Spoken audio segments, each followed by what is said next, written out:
દીકરો જરા હસે છે એટલે બાપે પ્રશ્ન કર્યો, ભાઈ તું હસે છે દીકરા, તારું મૃત્યુ નજીક છે, તારી વાહ આટલા પૈસા બગાડું તો તને સારું થતું નથી, તું હસે છે?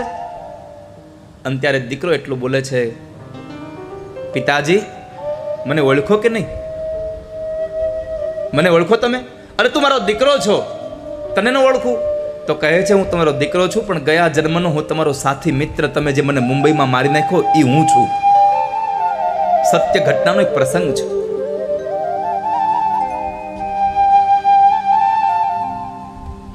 સંત સ્વામી રમેશચંદ્રજી મહારાજ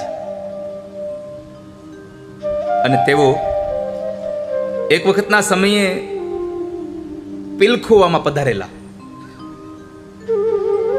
ત્યાં પ્રવચન કરતા હતા અને પ્રવચનમાં એમણે કહ્યું કે મારા ગુરુદેવની મને આજ્ઞા છે કે જે વાતને હું સાધુ થયો છું એ વાત તમારે બધા પ્રવચનમાં કરવી.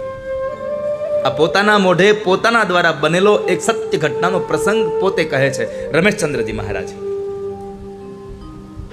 તો કહે છે, સાંભળો.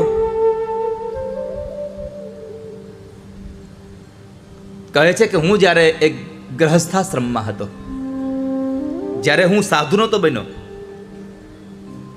ત્યારે મારી પાસે પૈસા નહોતા, મારી પાસે સંતાન નહોતું,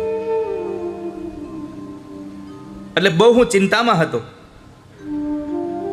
પણ એમાં બરાબર એ ચિંતામાં ભગવાને એક વખત કૃપા કરી કે એક સાથી મિત્ર મળ્યો મને.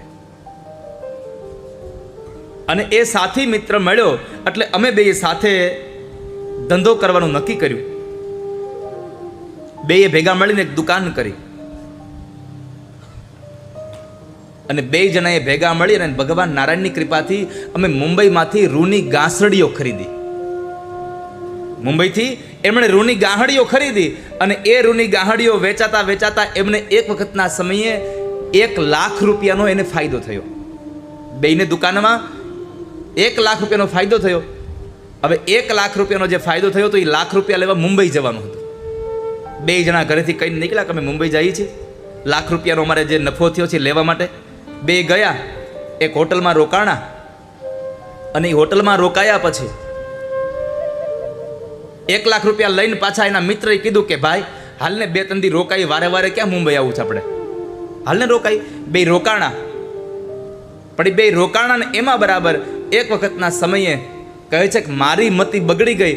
મને એમ થઈ ગયું કે આ લાખ રૂપિયા જો હું એકલો રાખી લઉં તો કામ થઈ જાય, શું કરું એના માટે? તો કહે છે કે મેં મારા સાથી મિત્રને હારે જમવા બેહાડ્યો અને જમવામાં મેં એને દૂધની અંદર ઝેર પાઈ દીધું